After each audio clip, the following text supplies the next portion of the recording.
All right, Salakia. Last video got cut off, but I was going through and I found the scripture that I was looking for, and that's what I was thinking. It was in Ecclesiasticus, Book of Sirach, not in Ecclesiastes. Okay, which uh,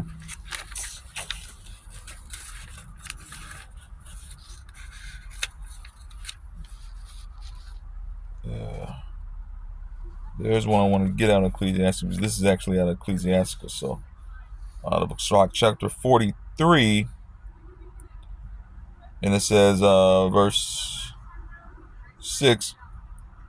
He made the moon also to serve in her season for a declaration of times and the sign of the world. Okay? For a declaration of times and a sign of the world. From the moon is the sign of feast, a light that decreaseth in her perfection. The month is called after her name. Okay? Just like the scriptures, just like the actual word, again, like I just brought out in the video earlier that I said, the word month actually comes from the word moon. All right, the month is called after her name, increasing wonderfully in her changing, being an instrument of the armies above, shining in the firmament of heaven. All right, and it says it's a sign of feast, because then you wanted to talk about, well, no feasts are actually on the new moon. No feast is on the new moon. Okay, so on and so forth, based off the Zadok. I said, look, man, I ain't say every feast was going to be on a new moon. All right. Now all the feasts are Sabbaths. Okay. All right. Or rest days are supposed to be rest days. All right. But I'm not saying that every feast falls on a new moon necessarily. What I'm saying is the new moons are a sign for when the feasts are to be held. All right. And that's just basic scripture. That's just basic scriptural knowledge right there.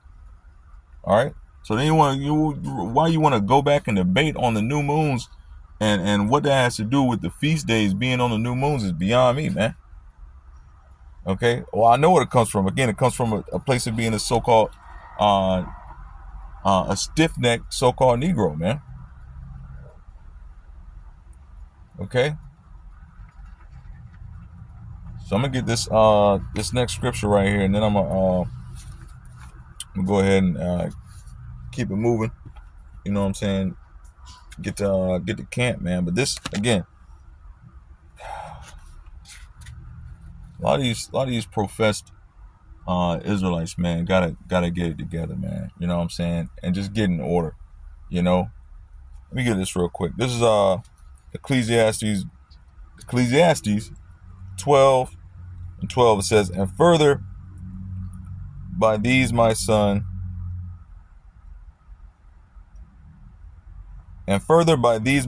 be admonished, of making many books there is no end. Okay, because this man wanted to talk about the book of Jubilees and Enoch. See, I'm telling you, they get so deep they start drowning. You know, still using Yeshua. Okay, but you're so deep. You're so deep. It says, and further by these, my son, be admonished, of making many books there is no end, and much study is a weariness of the flesh. Okay, you studying Enoch, you studying Jubilees, you studying the you trying to find the original Dead Sea Scrolls. All right, copies of the book of Adam and Eve. All right, and you know, I mean, where's it going to end? But you debating with me about how the feast days are determined. Come on, man. There's going to be no weariness. You're going to keep digging and digging and digging and find yourself in the grave. You know, literally digging your own grave. searching throughout doctrine until you find yourself right back being a Christian. You're gonna get so deep. You're gonna get so deep that you're gonna dig through the other side and find yourself on the side of Christianity. All right, be like somebody digging, you know, trying to escape America, only to dig themselves all the way through it and end up in communist China or something, man. You know what I'm saying? In a worse position, you know. Yeah, man. You're gonna find yourself in Christianity bugged out. But anyway, gotta get to camp. You know what I'm saying? And I just wanted to make this video. Got cut off. I'm sorry. I split it into do a part 1 and part 2. All right. But anyway, Lord willing, you know, somebody was edified. You know, throughout a couple of scriptures. You know, and there's many more. You know, Isaiah, chapter 66. The book of Sirach, chapter 43. You know, but again, Ecclesiastes 12 and 12, man, is what it boils down to a lot of times. People are searching, you know, they're coming to a point now where people are waking up, but you gotta rightly divide the truth, man. You know, and this man says something about, well, I don't need nobody to tell me or show me. Well, obviously you do need some education on the matters. All right. Obviously you do need someone to break it down for you. Okay. And when I brought out the name Yahweh Shai, okay, I could tell that he had to bethink himself for a moment.